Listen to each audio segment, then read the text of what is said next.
Good afternoon. It's 5 o'clock on Tuesday. So welcome to another weekly edition of What Comes Next Live.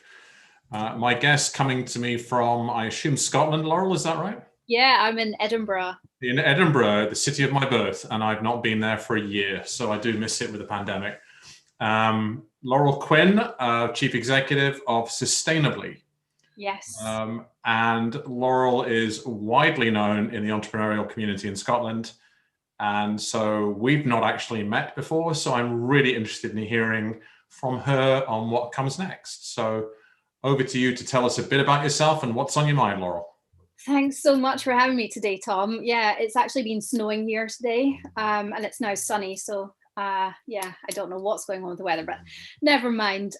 Yeah, so what comes next? Well, I'm Laurel, the CEO and co-founder of Sustainably, which is a fintech for good company.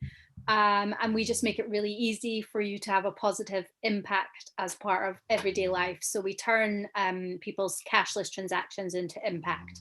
You just connect your card to the Sustainably app and then go about living your life, and you can help protect the rainforest, help the oceans, help people who are homeless, do kind of anything that you want, and track your impact over time. So we're all about creating a positive impact. And I actually co-founded Sustainably with my daughter, who is our Chief Product Officer.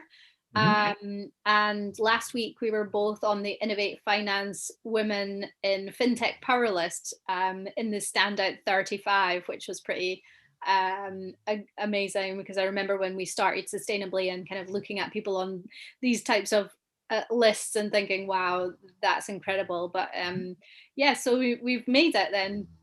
we've made it in FinTech. But it's really good to be a kind of role model and doing something positive. Cool. And just, supporting some really great causes. Well, first of all, congratulations on that latest achievement. I did look you up online. There's a lot of those. So well done to both of you and your collaborator and Chief Product Officer, and we're wearing another hat, daughter. Yeah. I'm just envisioning going into business with one or more of my three sons, and it would be very cool. So Sustainably, mechanically, if I'm a user of it, an app, I guess, open banking, I mean, what does it cost me, and how does it work? Give me a bit of the granularity for a minute. Yeah. So yeah, you go to the Sustainably app in the App Store, Android or Google, Android or Apple rather, and you choose the cause that you care about, and then you connect your card to Sustainably if you want to do roundups. You can set a limit on how much you want to give each month, just if you kind of want to not kind of overspend. And then every time you give, you get an instant update saying what's happening with your money. We do not take fees on donations. We do use Stripe for the payment processor, so there is a fee connected to that which comes out of your donation. But if you're eligible for gift aid, that gets you can set that up in Sustainably once, and then it gets added onto all of your donations.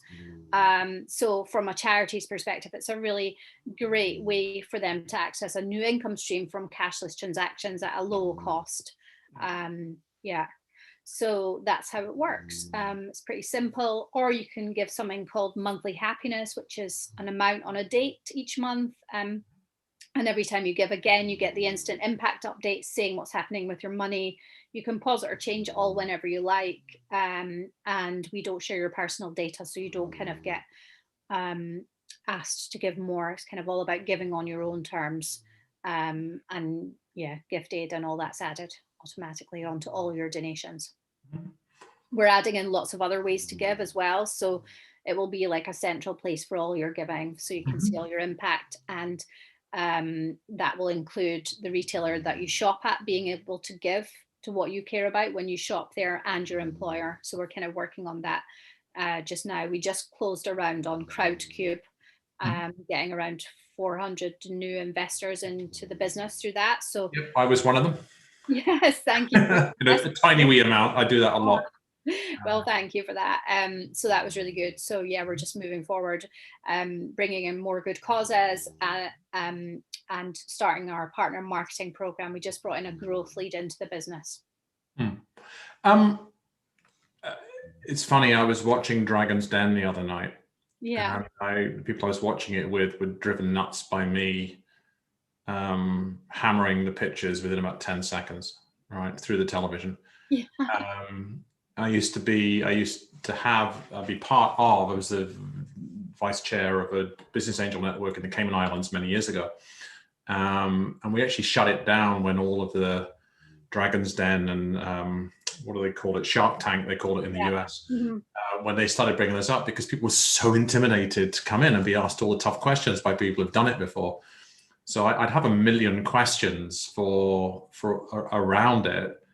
However, it's rather than do that, you've been doing this, having looked online, you've been doing this for 2 or 3 years, I guess. Yeah. And it seems such an obvious win at all levels, but it's not remotely mainstream yet. Yeah. So and I imagine it is exhausting. You mentioned you kind of ran onto this call from a conversation with an investor, and it's that thing about raising money, etc. But for something that seems so flipping obvious that is a benefit, what's next, and what will scale this for you?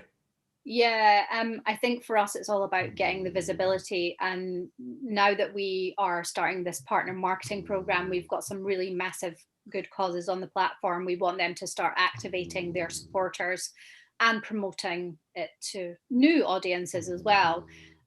So for us, it's about using those existing networks. So all the charities that we have, they have millions of supporters, and the employers and retailers that we're working with, again, have millions of employees and customers. So we'll be kind of leveraging their networks as a route to market, because you're right, absolutely. When you come in as a startup, you don't have huge budgets for spending on advertising, nor do you want to spend all your money on customer acquisition. So the route for us is partner marketing through B2B2C, and we have those networks. We just need to activate those partners. And because it is in the interests of those, for example, the huge charities who have lost lots of revenue last year, there is a real sort of impetus on them, and they want to access a younger demographic who are, tech first, use apps, are cashless, all that kind of stuff. And obviously all the demographics are going cashless now, which has obviously been moved forward.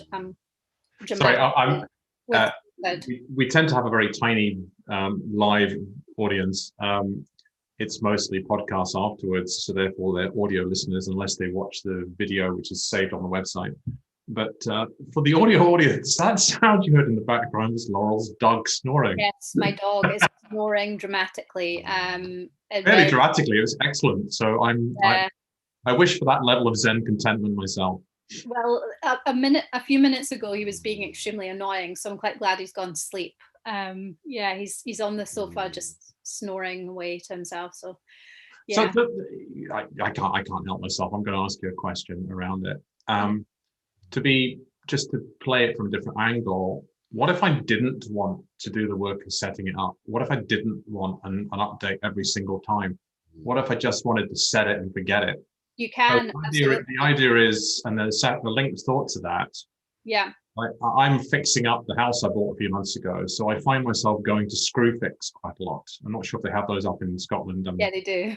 And they always give the option, and it's all click and collect now. They always give the option to round up, and it goes to charity. But what about saving them the work? And what if I simply said, look, I want to give X pounds a month to this charity. Done. Yeah, and that's basically what we do. So you can either kind of look at your impact and sort of track it all, or it kind of just automatically happens in the background when you shop. So there's no disruption at the point of sale. It doesn't say to you, do you want to give to cause X that you don't care about? It's actually what you care about. You do the roundup, and then it enables the brand to localize and personalize their social responsibility to what their customer or employee actually cares about, and gives them all the data that shows the impact of them as a brand and their wider community. So for businesses, it is all about simplicity and getting visibility, because when that business gives to the cause you care about, it will actually pop into your impact feed. So you'll actually see that, and it will be aligned to what you care about. Rather than if you go in, for example, and they say, do you want to kind of support, I don't know, let's say Save the Children, but you might actually have a really, passion for Rainforest Trust or something else, for example, that you want to give to. Yeah. So it kind of enables you to kind of be in control of your giving, and for brands to like have that more meaningful connection. Because oftentimes when you kind of, businesses do a lot in terms of CSR, but a lot of it is invisible. And also if it is visible, it doesn't often resonate with the person that they're trying to kind of connect and engage with. Yeah, I mean, without naming them, I'm familiar with several major retailers who do that kind of thing. You choose who you're going to, your part will go to, etc. Let's imagine that, let's not hope it's not imagination, but let's just forecast that you get to a point in the reasonably near future where you've hit all your goals and your targets and it's done. Yeah. It runs itself. I'm interested in what you were just celebrating for yourself and your colleague, chief product officer, and daughter. What do you see for, you talked about being a role model for women in leadership roles and in finance. Yeah. What about that? What if I just waved a magic wand and your business was completely covered? It's all done. All your goals, your purpose achieved, your goals achieved.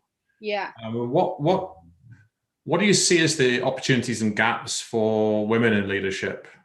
Yeah, I mean, I think there are more like Steve CEOs than there are like female CEOs, for example. There's kind of some really, there's some huge glaring holes in how, from a societal level, in terms of kind of where females are and in terms of running businesses, for example. But I think from my perspective, obviously, if we were to kind of have Sustainably as a massive global successful business, we would have managed to solve a lot of the issues that we were trying to solve with the causes that we are partnering with. So we wouldn't have things like, climate change, everybody would be carbon neutral or carbon negative, for example. And, there wouldn't be dramatic problems with the oceans, and there wouldn't be kind of massive poverty or,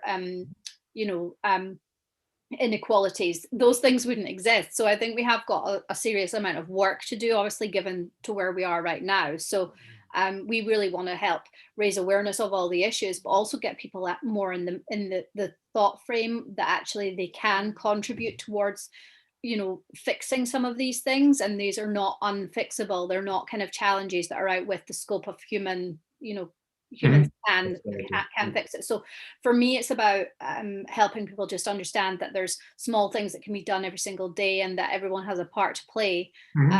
And yeah, I mean, if I did get to the sort of that place where we had managed to solve all of that, I think I would be in a pretty zen space. Well, let me challenge you a bit though, because if I change the constraints I'm giving you, so one is an enabling constraint, or Sustainably is doing its thing, right? Yeah. The framing that you then went to is vast, right? Yeah, that is vast. And there is much we can all do. Yeah. And we all have, as somebody I know reasonably well, Nilofer Merchant, has this concept of onlyness. We all have our unique and only place that we stand in the world.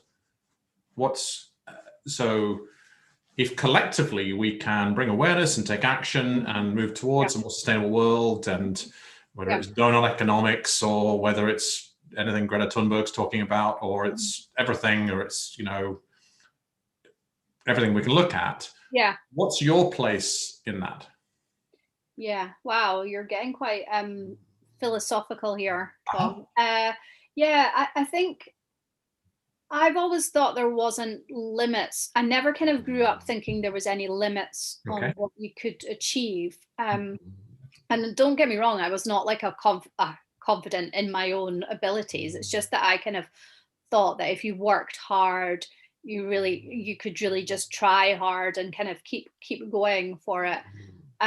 So I guess I'm sort of testament to that. I mean, I was a single parent, and I'm not kind of coming at it from the poor me scenario. I feel like blessed in many ways that I've had the sort of resilience and Mhm. like, having a kid, and it kind of just made me even more, I'm going to do something good with my life type thing. And I've had loads of challenges, but I think it's the ability to get up every day, dust yourself off, think, right, I'm going to get up.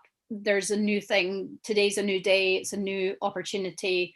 Let's get, beep, let's get stuff done, let's make things happen. So it's just, I think for me, it's just trying to maintain that positivity and, Mhm. focus, because obviously there's a lot of things that are going on, but you have to like be in the frame that you're going to help fix this and not kind of let things get to you, because it can. And obviously, we've been we're in a pandemic, there's been a lot of challenges. So, and it does, it does get to you, and everyone has experienced it. So yeah, just trying to be positive and all of that, and help other people. I mean, I'm being a little bit non-specific in terms of being philosophical, but one of my past guests is a friend of mine, Danny Coleman, and I was drilling into leadership lessons she might have learned, because she was the head of hazard management. She is the head of hazard management for the Cayman Islands,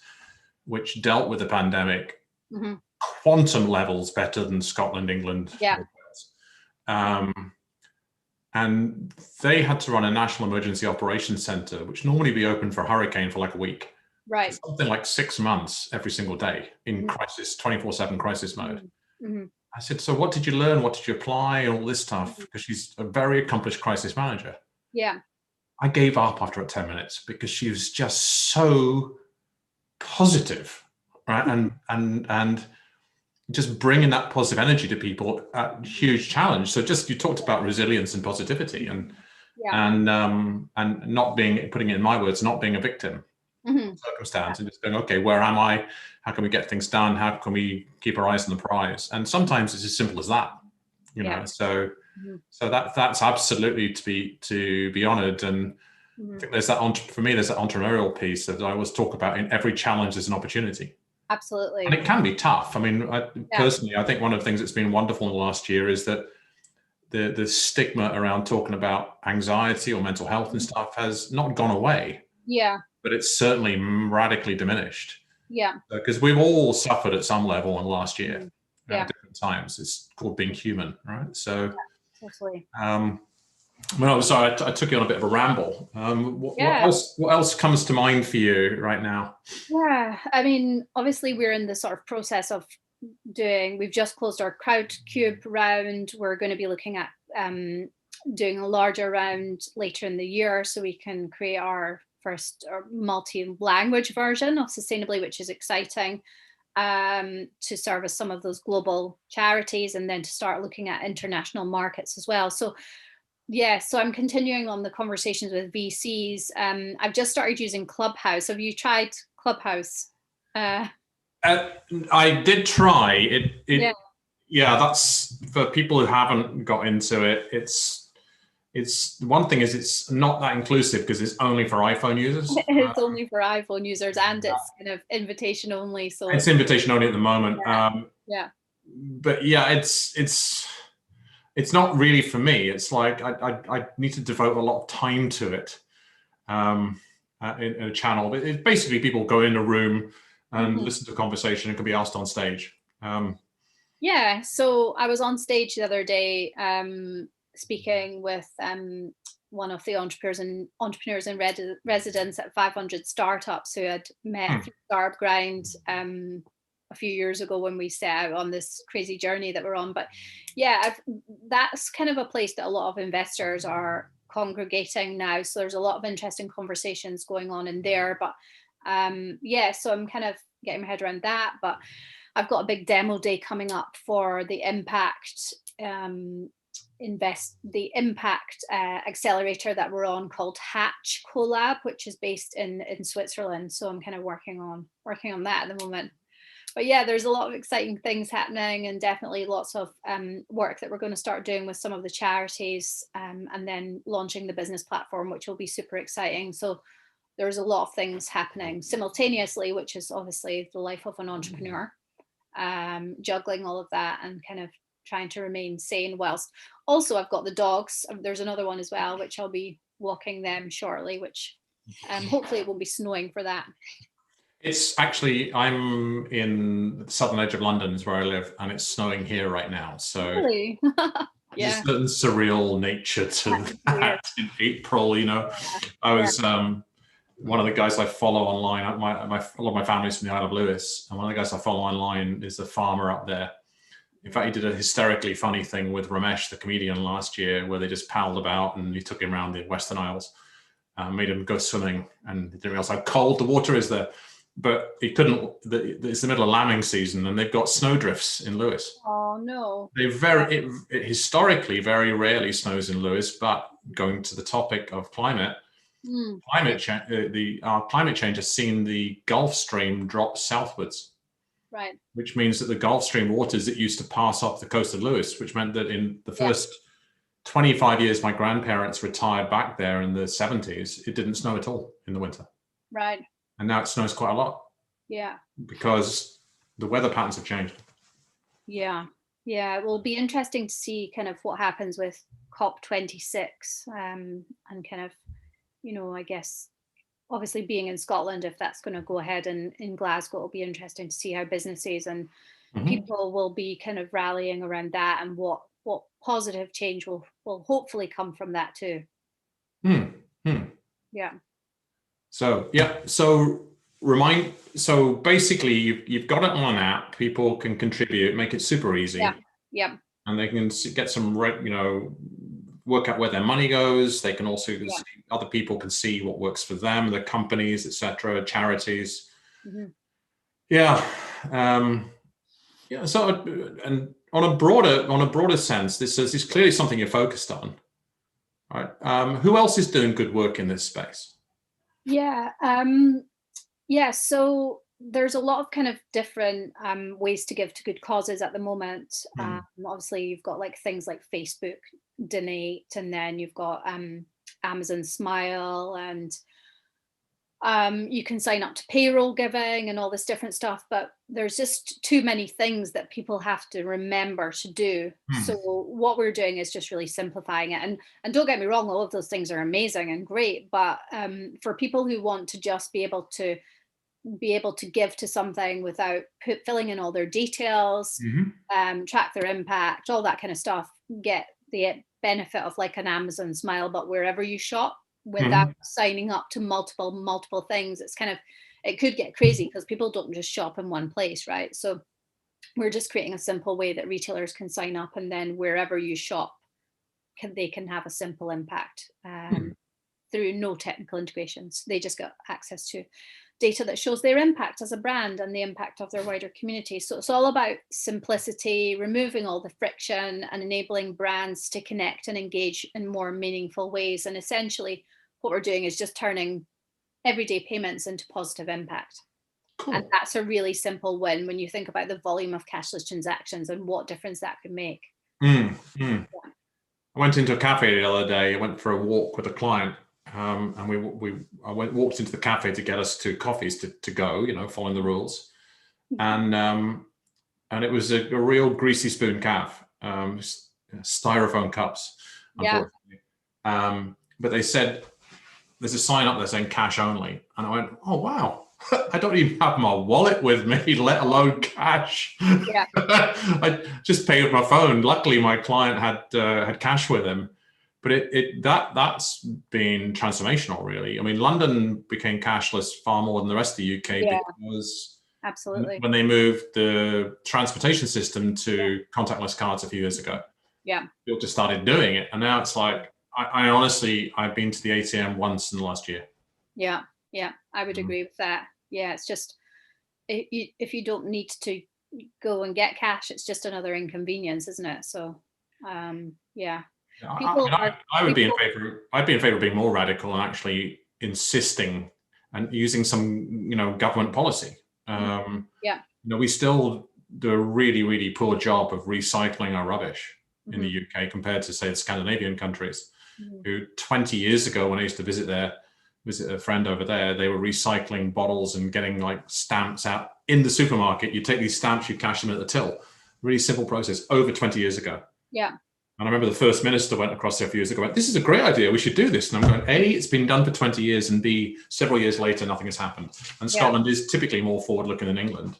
Well, I was in a council area with the lowest council tax in the UK before I moved. And all you did, you put out one clear bag a week with all your recycling in it. And I'm thinking they're probably just sticking it in an incinerator. So we do have a long way to go, but in a really small, not in a really small, but in a way that can scale. It's nice to see that you're building something and that you have the resilience to keep going, because the startup journey is a difficult one. You just need to get that moment of transformation that just has it take off. Definitely. Yeah, it's a real roller coaster, and it's not for the faint-hearted, that is for sure. But so if, kind of, we've set out to do something and we're definitely determined to do it. So watch this space for future updates. Well, I think what I pick up from you is this sense of doggedness of like, sorry, horrible puns. There's there is a dog in your lap. But resilience, positivity, and it's a great idea, and it's got a lot of recognition, but you haven't yet got to that level of scaling. And many startups never make it, as you'll know. But you've been doing this for several years, and it's a really duh moment, as my teenage kid would say. But yes, to have the determination, I think that's inspiring for people. Yeah. If you believe in something, keep going. Until one of two things happens: either it takes off, or you get to the point where it isn't going to work and you have to let go of it. Yeah. So, but it sounds like you've got you certainly will not struggle due to lack of determination. So that's very inspiring to witness. Well, thank you so much for that. And it's just, obviously it's been great to get the sort of new investors in, and our focus really is now on the sort of visibility and making sure that we get people using Sustainably, which is what it's all about. Well, and the website is sustainably.co. Yes. Visit sustainably.co today. And the app's available on the app stores, and it's dead easy to set up. Easy to set up. How much you want to donate and do it. Yeah, absolutely. And start having a positive impact today. There you go. Yeah. And I'll let you have the last word. And that sounded a bit like a last word, but what else would you like to close on? Yeah, I think obviously there's a real sort of moment in time where we are now at that stage where we have to really think, what are we doing? How are we living our lives? How can we actually be more sustainable? And it's definitely been an eye-opener for me in this last year, being in the pandemic in particular, thinking a lot more about my footprint, kind of how am I living, what am I doing, all the impacts of everything. If I can in any way help inspire other people to do that, and if the Sustainably app makes it easier, then give it a try, let us know. We'd love to get your feedback. Okay, great. Thank you very much, Loral. It's been an absolute pleasure having you. Thanks so much, Tom. Great to be here.